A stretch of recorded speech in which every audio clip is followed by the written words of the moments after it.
Are you forcing me to marry you, Your Grace? Why? The special license trembled in Clara Finch's hand like a leaf caught in wind. She stared at the elegant script, the official seals, the blank spaces waiting for signatures that would bind her life to a man she'd known for barely 3 months. Duke Alistair Morland stood by the window of his blue parlour, his back to her, shoulders rigid with tension she couldn't read. When he finally spoke, his voice was quiet, controlled, and utterly devastating. We will be married by week's end. Clara's world tilted sideways. She'd come to Greymere Manor as a companion, a household secretary, someone useful but invisible. Now she held a document that would make her a duchess, and she had no idea why.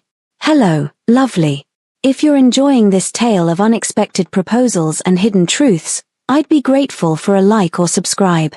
It helps me bring you more stories of courage, dignity, and love that's earned rather than demanded.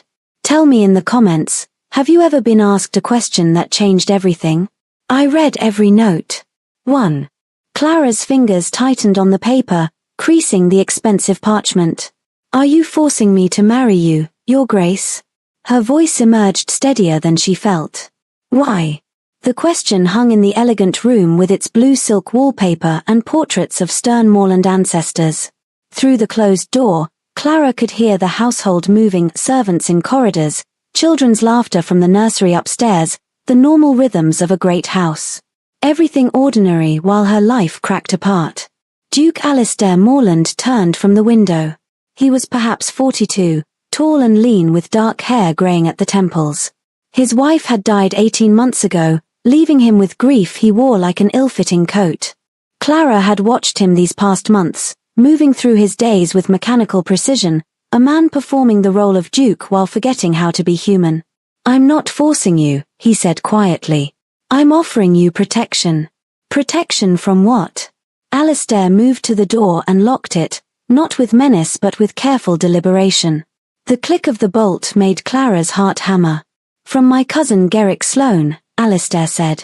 And from my aunt, Lady Havisham.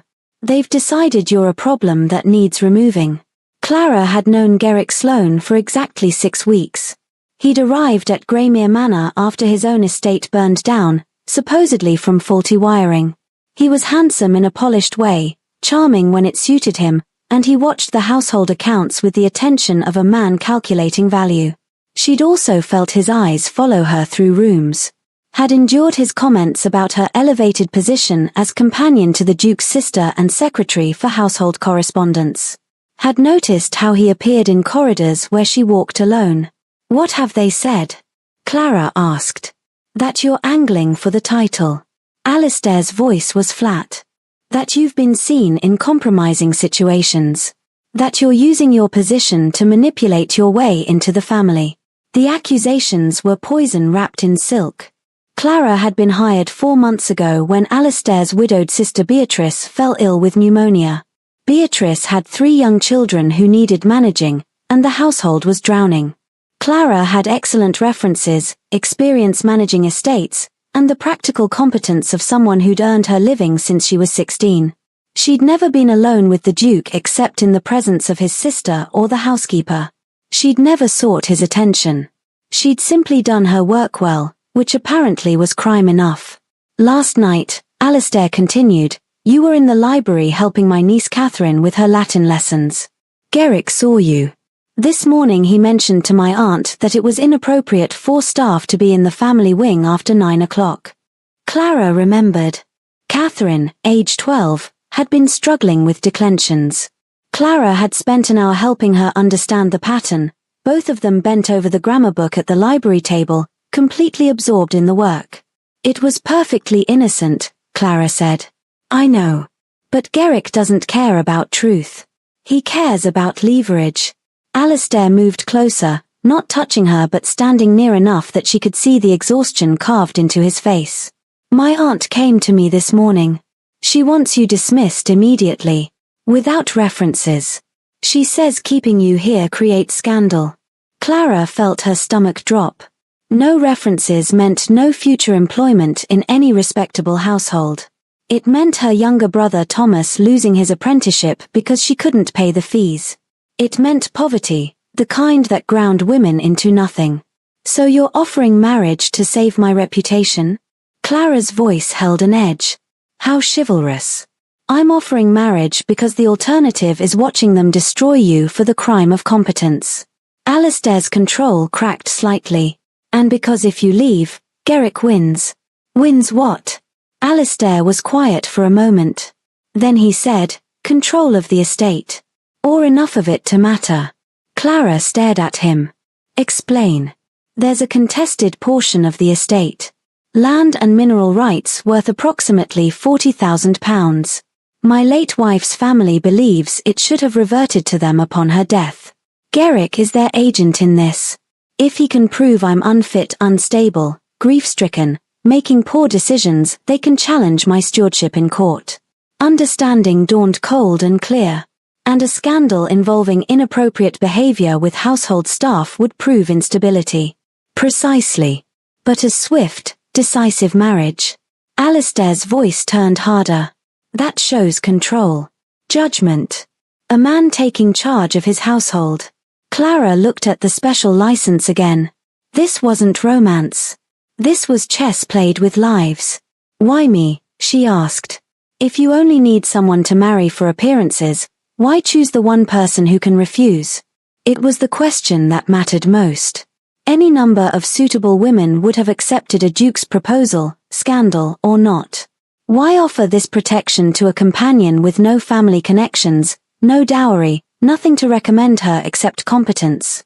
Alistair met her eyes, and something shifted in his expression. The careful control fell away, revealing raw honesty beneath.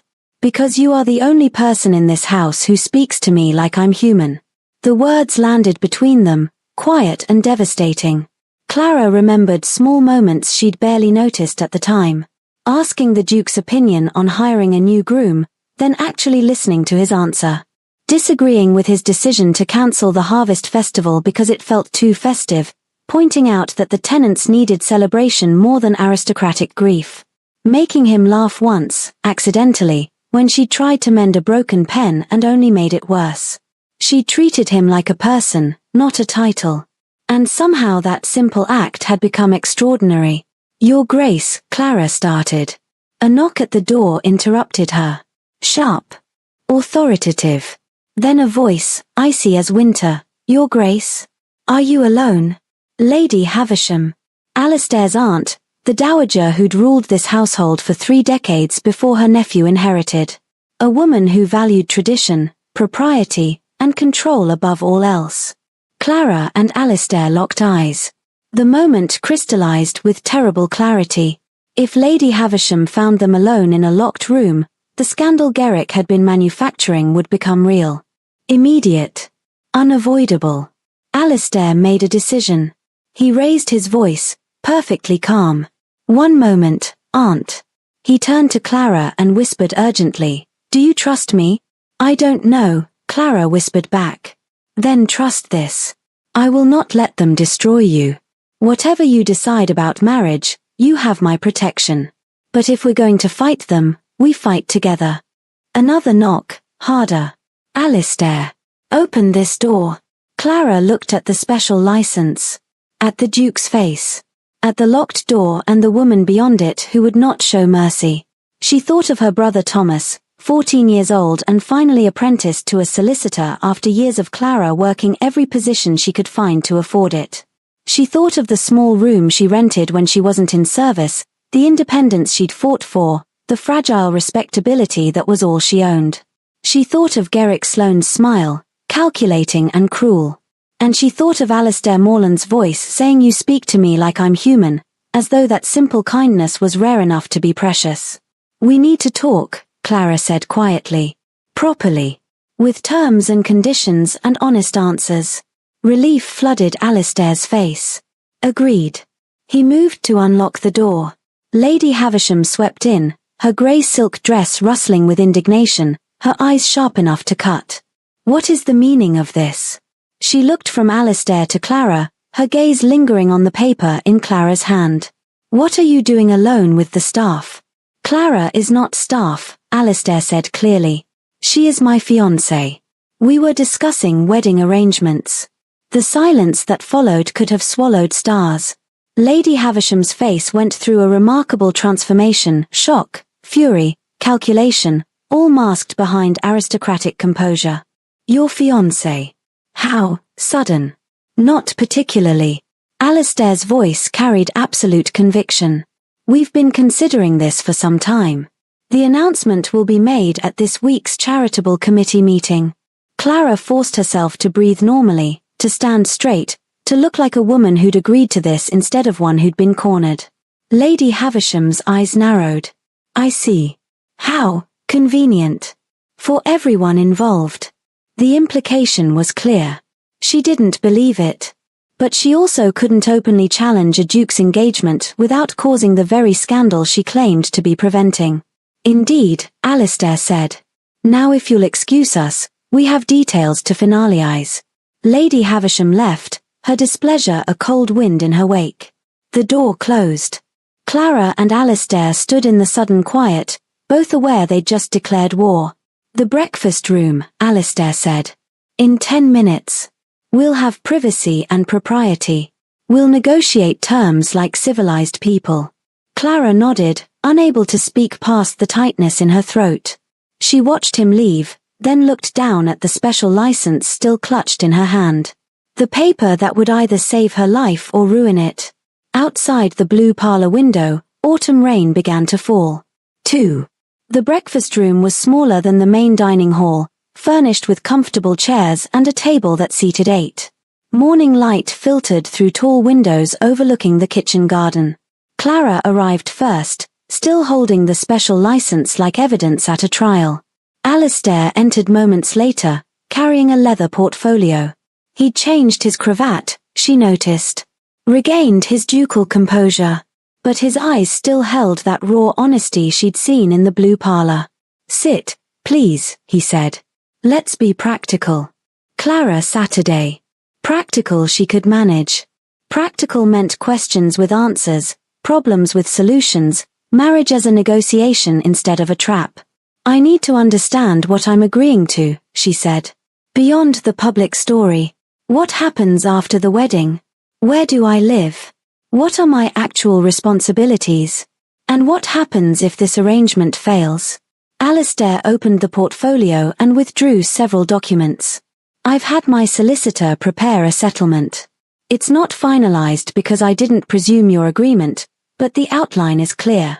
He spread papers across the table between them.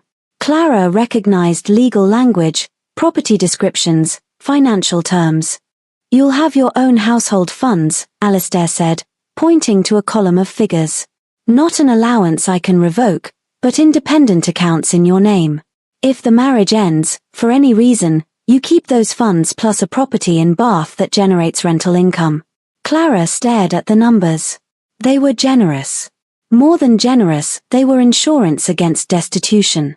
Your brother's apprenticeship fees will be paid in full for the remaining 3 years, Alistair continued. That's not conditional on your remaining married to me. It's a guarantee. Why?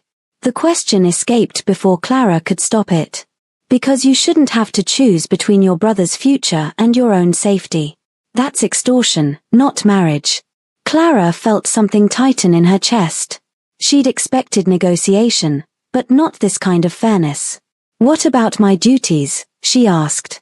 You said I'd have responsibilities. Estate correspondence, as you've been doing. Household accounts, which you manage better than my steward. The children's education and social schedule. Alistair met her eyes. I'm not looking for a decorative wife who smiles at dinner parties and arranges flowers. I need a partner who can actually run this estate while I deal with Parliament and the legal challenges. That's unusually honest. I'm done with pretty lies. They're exhausting. Clara almost smiled. Almost. The door opened without warning. Mr. Pritchard, the butler who'd served the Morland family for 30 years, entered with a tea service. He moved with the careful neutrality of staff who'd witnessed decades of drama and learned to show nothing. But Clara saw his eyes flick from her face to the Duke's, taking in the papers spread across the table, the tension humming between them like a plucked string.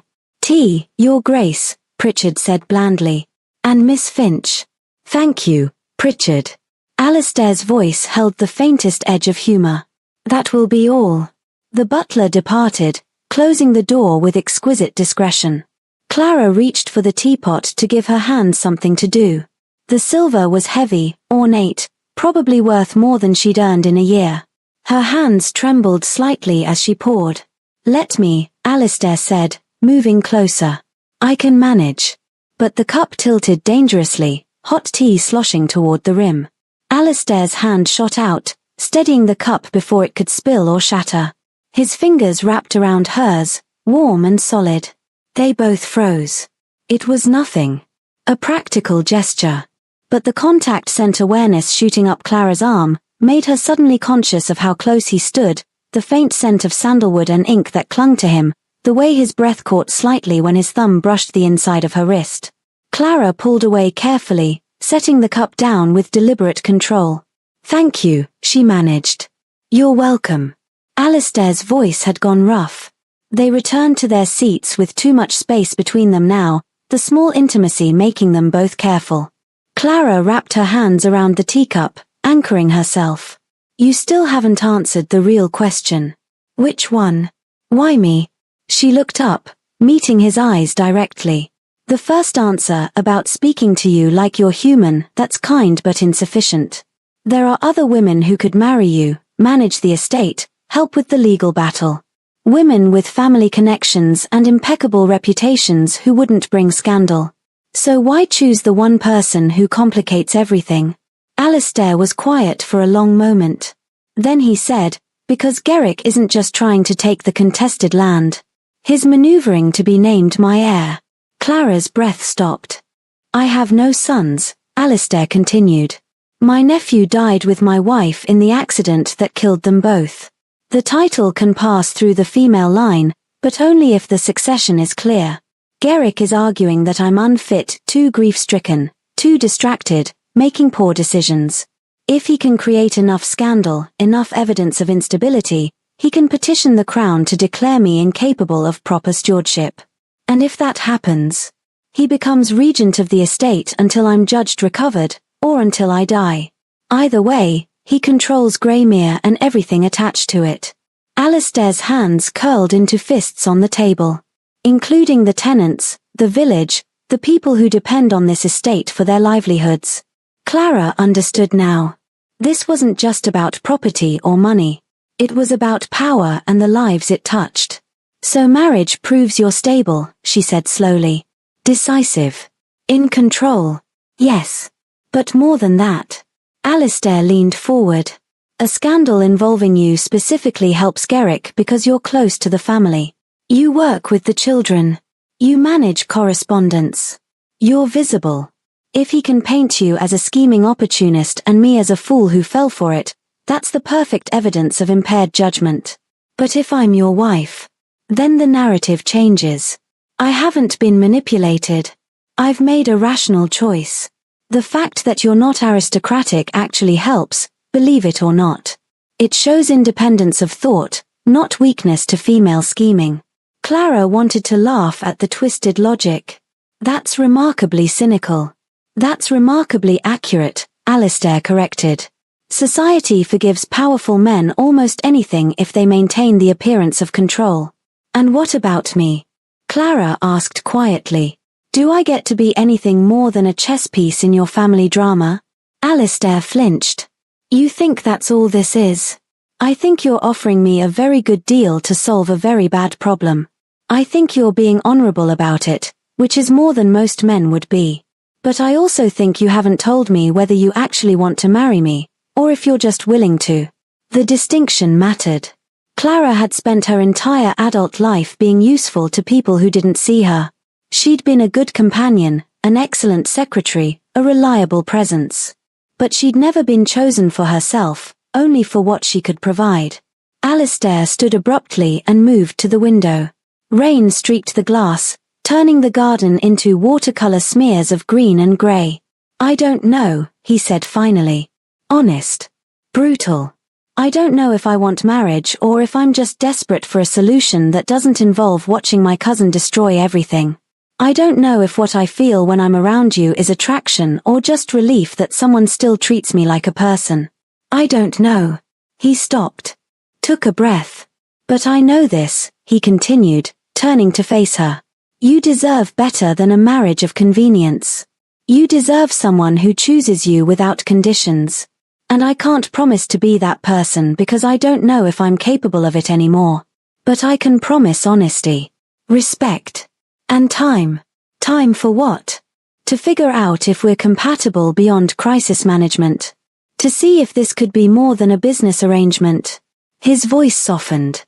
You asked why I picked the one person who complicates everything.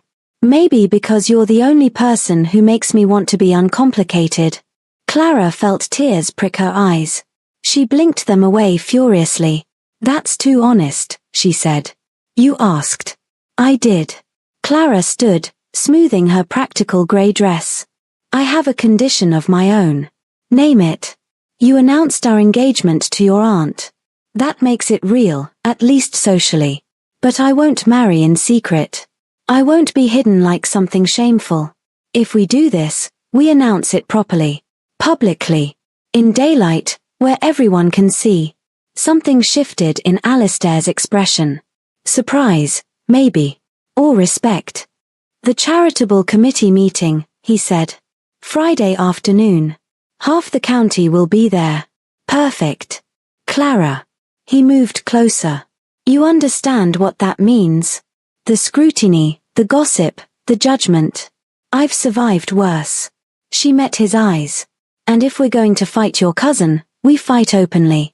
No secret engagements he can twist into scandal. No quiet arrangements he can use as evidence of shame. We do this properly, or not at all. Alistair smiled then, the first real smile she'd seen from him. It transformed his face, made him look years younger. Then we do it properly, he agreed. In daylight. Outside the breakfast room, neither of them saw the shadow move away from the door. Garrick Sloane had heard enough. And he was smiling too. 3. Friday afternoon arrived with the kind of relentless inevitability Clara associated with executioners and tax collectors.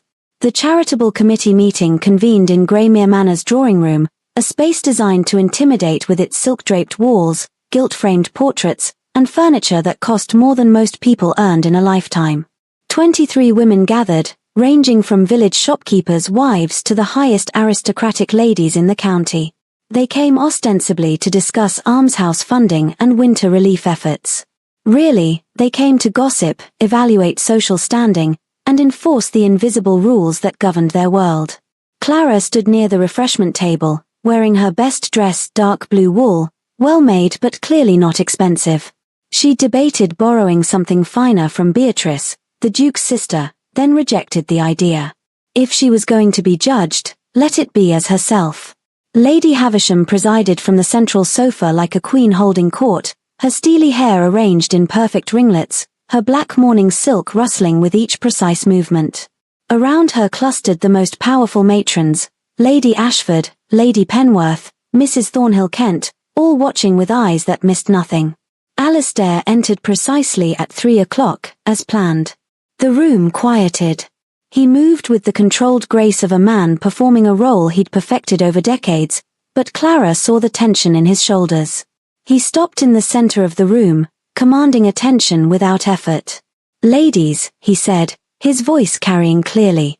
Before we begin today's agenda, I have an announcement. The room leaned forward collectively. Clara felt her heart hammer against her ribs.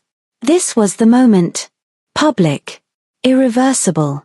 Miss Clara Finch has done me the honor of accepting my proposal of marriage. Alistair extended his hand toward her. Not beckoning, but offering. We will wed before Christmas. 4-3 heartbeats, nothing happened. Then chaos erupted in the form of well-bred whispers and hastily concealed shock. Clara moved to stand beside Alistair. Not behind him. Beside. The whispers intensified. She caught fragments. Household staff. Barely 3 months. Poor dear late Duchess. Unseemly haste. Lady Ashford's fan snapped shut with a sound like a gunshot. How unexpected, Your Grace. Delightfully unexpected, Alistair replied smoothly. Miss Finch has been managing household affairs with remarkable competence. It seemed foolish not to make the arrangement permanent. The word arrangement landed with calculated precision. Businesslike. Rational. Not the fevered passion that would suggest impaired judgment. Lady Havisham's smile could have frozen wine. How fortunate for everyone involved. One does wonder at the timing. The timing is perfect, Alistair said. We've had the opportunity to understand each other's character and capabilities. What more could one ask? Mrs. Ellery, a widow in her 60s who'd survived 3 husbands and society's judgment of each union, spoke up from the corner. Her voice was dry as desert sand but not unkind. Miss Finch, dear, come sit by me. You look like you might bolt, and that would be entertaining but unhelpful. Surprised laughter rippled through the room. Clara moved gratefully to the offered seat. Thank you, Mrs. Ellery, Clara said quietly. Don't thank me yet. You're about to be eviscerated with exquisite politeness. Mrs. Ellery patted Clara's hand. Steady yourself. And remember, they're jealous. Every unmarried daughter in the county just lost a duke. The meeting proceeded with surreal normalcy. They discussed almshouse funding, Clara took notes, as was her duty, and argued about the allocation of winter coal donations. But every eye kept sliding back to Clara, measuring, calculating, judging. Then Lady Penworth leaned forward with a smile like poisoned honey. Miss Finch, you must tell us about your family. We know so little about you. The trap was elegant. Clara had no family worth mentioning. An orphaned brother, a father who'd been a rural solicitor of no particular standing, a mother who died when Clara was 12. Nothing scandalous, but nothing impressive either. My family is small, Clara said evenly. My brother is apprenticed to a London solicitor. My parents have passed. How tragic. Lady Penworth's sympathy was performance. And where did you receive your education? From my father initially. Then through reading and practical experience. How resourceful. The word dripped condescension. Lady Ashford joined the attack. And your previous positions? Before coming to Greymere? Clara listed them: companion to an elderly widow in Bath, housekeeper for a country vicar, secretary to a minor baronet's estate manager. Respectable positions for working women. Nothing shameful. Nothing prestigious. She watched their faces calculate her worth and find her wanting. The door opened. A clerk entered carrying a leather satchel and moved to the steward, Mr. Pemberton, who stood near the account table. They conferred in whispers that grew increasingly agitated. Pemberton's face reddened. He approached Alistair and whispered urgently in his ear. Alistair frowned. Ladies, forgive the interruption. There's a minor accounting matter. I can address it, Clara said, rising. Every eye turned to her. She moved to the table where Pemberton had spread an invoice and ledger. The supplier's bill showed £300 for winter grain delivery. The household ledger showed payment of £200. The discrepancy was obvious, and so was Pemberton's discomfort. Clara scanned both documents quickly. Her father had trained her to read accounts before she could read poetry. She saw the error immediately. The invoice includes delivery charges that weren't in the original contract, Clara said clearly. Mr. Pemberton paid the contracted amount, which is correct. The supplier is attempting to add costs retroactively. She pointed to the contract date, then to the delivery schedule. The grain arrived 2 weeks late, which means we're actually owed a late penalty according to the terms here. Pemberton stared at her. Miss Finch, I hadn't noticed. It's detailed work, Clara said. Easy to miss if you're managing other affairs. Shall I draft a letter to the supplier explaining our position? Please do. Clara sat at the writing desk and composed a brief, professional letter citing contract terms and requesting adjustment. She wrote with the same competence she brought to everything, unaware that she'd just performed a small miracle in front of the room's most critical audience. Mrs. Ellery began to applaud slowly. Well done, dear. Brains and beauty. What a refreshing combination. Several other women joined the applause, and Clara saw their expressions shift slightly. Not acceptance, that would take time, but a grudging acknowledgement that she possessed practical value beyond her appearance or birth. Alistair watched her with an expression Clara couldn't read. Something between surprise and satisfaction. Like he was seeing her clearly for the first time. But as the meeting concluded and guests began to depart, Clara noticed a newspaper on the side table. The cheap scandal sheet that circulated through the county, filled with gossip and innuendo. She picked it up. The headline made her blood turn cold. Duke ensnared, Greymere's eligible bachelor falls for household staff after mysterious late-night encounters. The article was vicious. It implied Clara had been seen entering the Duke's private rooms. That the engagement was the result of compromising situations. That the Duke, in his grief-weakened state, had been manipulated by a scheming adventuress.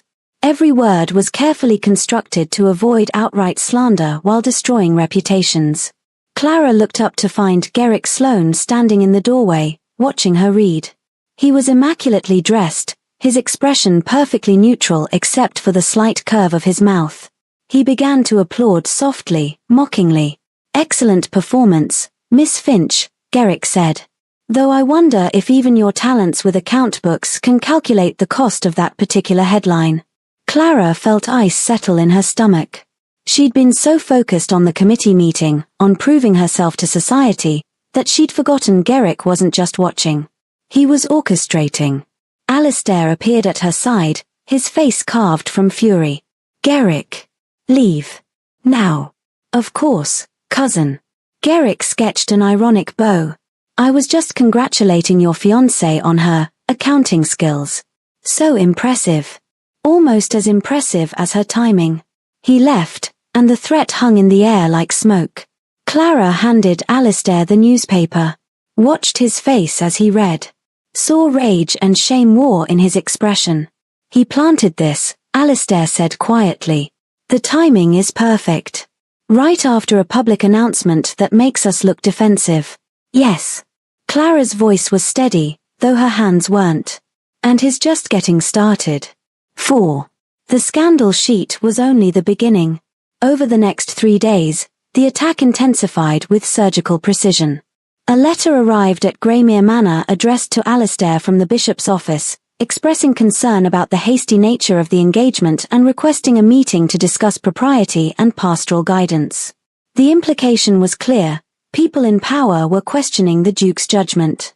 Then Clara's brother Thomas received a letter from his apprenticeship sponsor. The man had reconsidered his commitment and would be terminating the arrangement at the end of the month. No explanation. No warning. Just a door slamming shut on a 14-year-old boy's future. Clara sat in her small room reading Thomas's panicked letter, her hands shaking with fury. She knew exactly who'd arranged this. Garrick had connections in London. One conversation with the right person, a hint that Clara was connected to scandal, a suggestion that supporting her family might prove awkward. That's how power worked. Not with violence, but with signatures and closed doors. A knock at her door interrupted her spiraling thoughts. Alistair entered without waiting for permission, his face grim. "I know about Thomas," he said. "Beatrice told me." She intercepted the post. "Then you know Garrick is targeting my family." Clara's voice was flat. "Not just my reputation. Everyone connected to me." Alistair sat on the room's single chair, a gesture of unusual informality. "I have evidence." One of the maids came forward.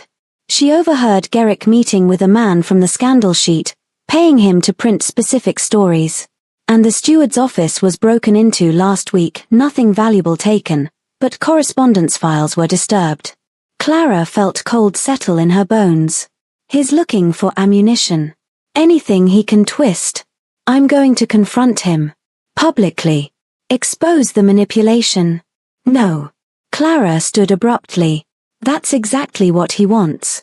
A public fight makes you look unstable. Vindictive.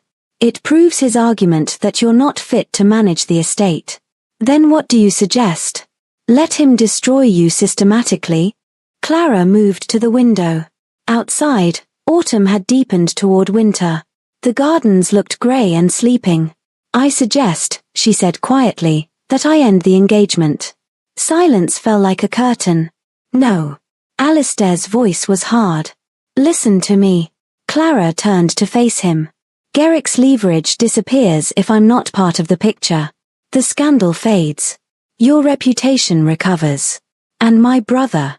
I'll find another way to help Thomas. I always have. By sacrificing yourself. By being practical." Clara moved closer. "I'm not afraid of being poor. I've been poor. I've survived it. But I am afraid of being the crack Garrick pries open to break your entire estate. The tenants, the villagers, your nieces and nephews, they all depend on you.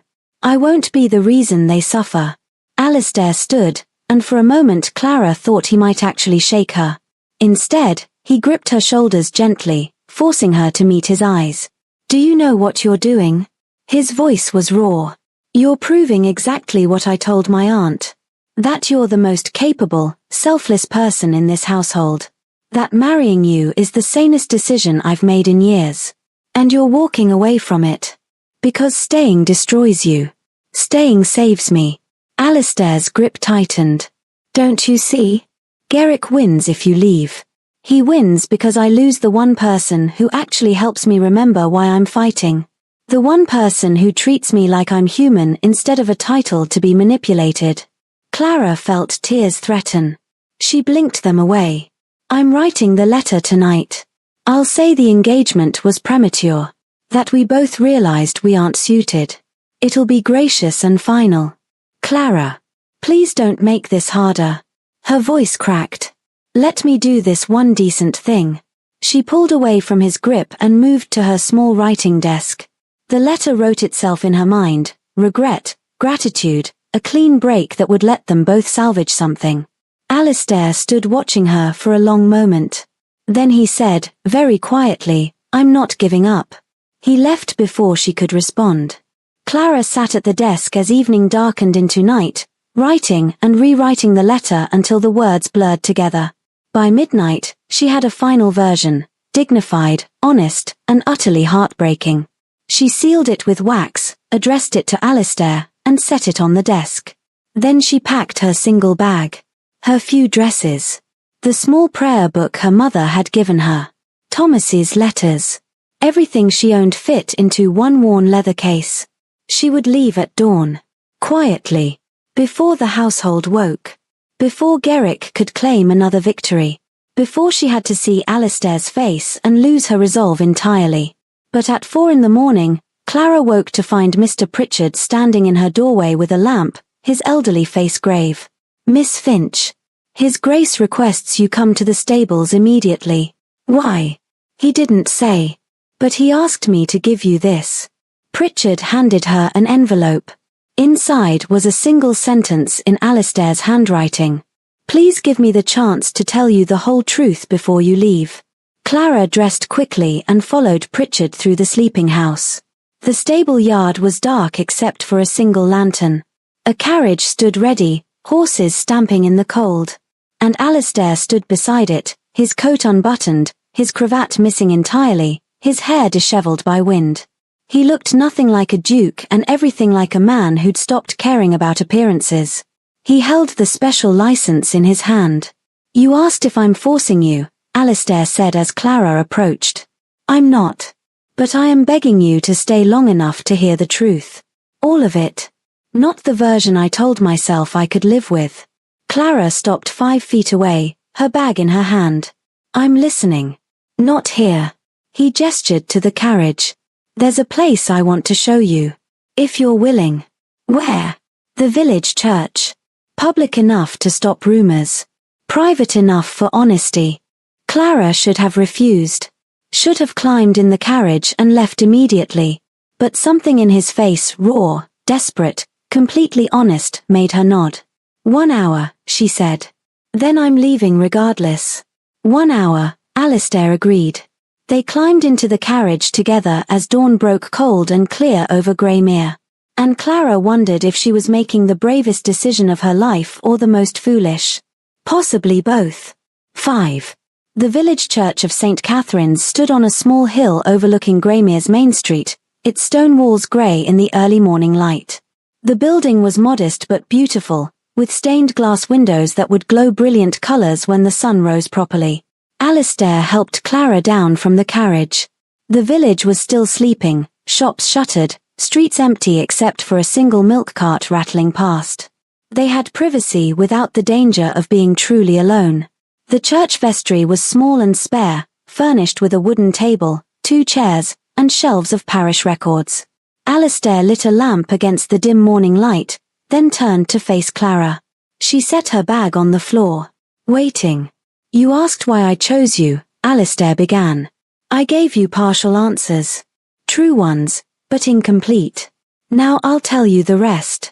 He moved to the window overlooking the graveyard where neat headstones marked generations of village dead. My wife Eleanor died 18 months ago in a carriage accident. My nephew was with her. They were going to visit her family. His voice was steady but strained. I didn't love her. Not the way I should have. We married young because it was expected. She was suitable, I was available, and neither of us questioned whether we actually wanted each other. Clara felt her breath catch. We were cordial, Alistair continued. Sometimes even friendly. But there was no passion. No real partnership. Just 2 people performing marriage like a long dinner party where neither of us wanted to be rude enough to leave. He turned from the window. When she died, I felt guilty that I didn't grieve more. Ashamed that I felt almost relieved. And terrified that I'd become exactly what everyone expected, a clockwork duke going through motions until I stopped entirely. Then you arrived. His voice changed. And you treated my grief like it was human instead of shameful. You spoke to me about estate matters like my opinion actually mattered. You laughed once, quietly, when I tried to mend a broken pen and only made it worse. It was such a small thing. But it reminded me that life could still have warmth. Clara's throat felt tight. I don't want a marriage that cages either of us, Alistair said. I don't want to trap you with duty or force you with circumstance. I want. He stopped. Started again. I want a partner. Someone who challenges me. Someone who sees me as a person first and a title second. Someone who makes me want to be the man I should have been all along. He crossed the small room until he stood directly in front of her. So yes, marrying you protects us both from Garrick. Yes, it solves immediate problems. But Clara, that's not why I want to marry you. I want to marry you because somewhere between the account books and the negotiations and the midnight conversations, I fell in love with who you are. Your courage. Your honesty. Your refusal to shrink yourself to fit other people's expectations. Clara felt tears spill over. You don't know me well enough to love me. Then I'm in love with the beginning of knowing you. And I want the rest of our lives to keep learning. Society will never accept me. Some of society will. The people worth knowing. And the ones who don't. Alistair's voice hardened slightly. I've spent my life trying to please people who only valued me for what I could provide. I'm done. A life that looks perfect and feels empty is no life at all. Clara wiped her eyes roughly. I can't promise to be what you need. I'm not asking for promises. I'm asking for a chance. Time to build something real together. Partnership. Trust. Maybe love, if we're patient enough. He reached into his coat and withdrew the special license, now creased from carrying. I know the timing is terrible. I know Garrick is actively working against us. But I also know that if you leave, I'll regret it for the rest of my life. Not because I'll lose a tactical advantage, but because I'll lose you. Clara looked at the license, at Alistair's face, at the choice before her. Run towards safety, or stay and fight for something that might be real. Before she could answer, the vestry door opened. The vicar, Reverend Hartwell, stood blinking in the doorway, clearly surprised to find his vestry occupied at dawn. Your Grace. Miss Finch. Is something wrong? Nothing's wrong, Alistair said. But I need your help with something. Today. The village is hosting the autumn harvest fete, correct? This afternoon, yes. Small gathering. Nothing elaborate. Perfect. Alistair turned to Clara. I'm going to do something that might be foolish or might be brilliant. I honestly can't tell anymore. But I want you to see it before you decide. 3 hours later, Clara stood at the edge of Greymere's village green watching preparations for the harvest fete. Stalls sold autumn vegetables, baked goods, and handmade crafts. Children ran between tables shrieking with joy. A small platform had been erected for speeches and announcements. The entire village had turned out, along with neighbors from surrounding estates, including Garrick Sloane, who watched from the edge of the crowd with calculating eyes. At precisely 3 o'clock, Alistair stepped onto the platform. The crowd quieted. Friends and neighbors, he began. Thank you for gathering today. Before we proceed with the fete, I have a matter to address publicly. Murmurs rippled through the crowd. Some of you may have read recent newspaper accounts suggesting impropriety involving myself and Miss Clara Finch. Those accounts suggest I've been manipulated, that my judgment is impaired, that my household is in disarray. The murmurs intensified. Clara felt every eye turn toward her. I'm here to tell you those accounts are fabrications, Alistair continued, his voice carrying clearly across the green. Paid for and distributed by my cousin Garrick Sloane as part of a campaign to undermine my stewardship of the estate. Shocked gasps. Garrick's face went pale, then red. I have documented evidence, Alistair said. Testimony from staff. Payment records. Correspondence proving coordination with the scandal sheet. This wasn't gossip, it was orchestrated character assassination. Garrick stepped forward. That's a damned lie. Is it? Alistair's voice cut like a blade. Then explain this. He held up a sheaf of papers. Receipts signed in your name. Letters from your solicitor discussing leverage and public opinion management.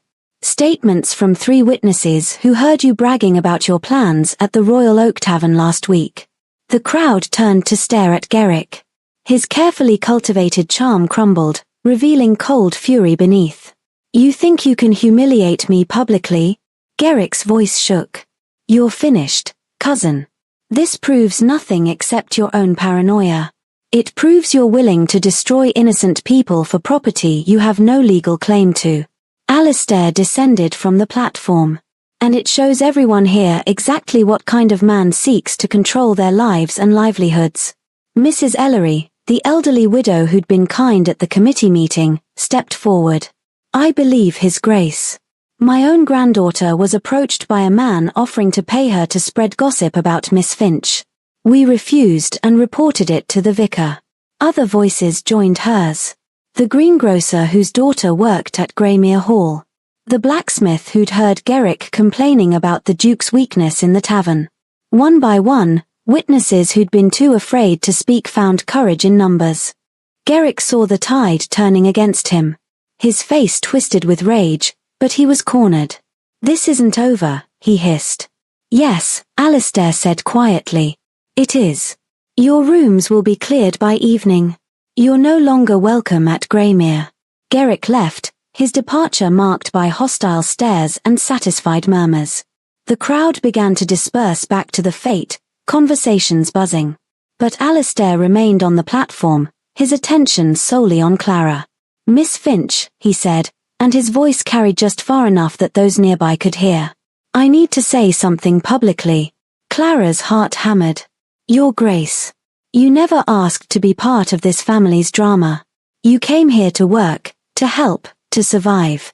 And you've been systematically attacked for the crime of competence and kindness. He stepped down from the platform and moved to stand directly in front of her. You deserve better. You deserve to be chosen without conditions. Without scandal. Without a cousin's machinations forcing the issue.